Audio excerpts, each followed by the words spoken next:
El barri del Carme de Pineda de Mar és un dels més antics del municipi.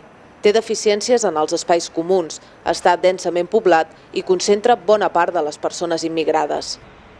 L'Ajuntament vol reformar-lo. Per això sol·licitarà una de les subvencions que atorgarà la Generalitat dins la Llei de Barris 2010.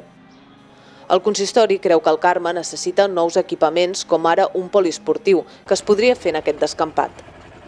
També es construirien noves places, s'arreglarien les que ja hi ha, com la del Carme, i es farien zones verdes. Es rehabilitarien les façanes i cobertes dels edificis i es posarien ascensors, fins i tot se'n farien d'exteriors en les escales on no hi càpiguen. Totes aquestes idees s'hauran de concretar en el projecte que l'Ajuntament ha encarregat a la Diputació. Els veïns podran dir-hi la seva, ja que es farà un procés participatiu per recollir les seves propostes. En aquests blocs no hi ha ascensor cap. Vull dir, la gent gran difícil ho té, pujar i baixar. I crec, però a més ho veig moltes bicicletes aparcades i no es pot aparcar bé, però el resto bé.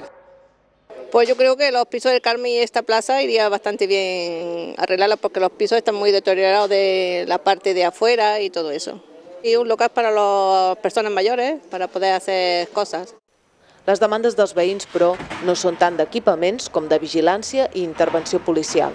Diuen que hi ha molts pisos pastera, problemes de males olors, de sorolls i de convivència. Tal i com ha pogut comprovar MC, també es trafica amb drogues a ple dia. Pues un policía de barrio, estamos muy contentos, pero lo ha sacado del barrio para meterlo en más zonas y vienen muy pocas horas al barrio. Considero que tendría que venir más. En ciertos pisos de aquí de la zona, pues hay más gente de lo que debería de haber dentro del piso viviendo. Estás viendo que, por ejemplo, en mi portería, en el bajo, un paso de gente de 25 o 30 personas que entran al mismo piso y más también. No sé dónde tienen la cocina, no sé si la tienen en el patio de luces. Cuando hacen la comida, el olor que tiene la comida es insoportable.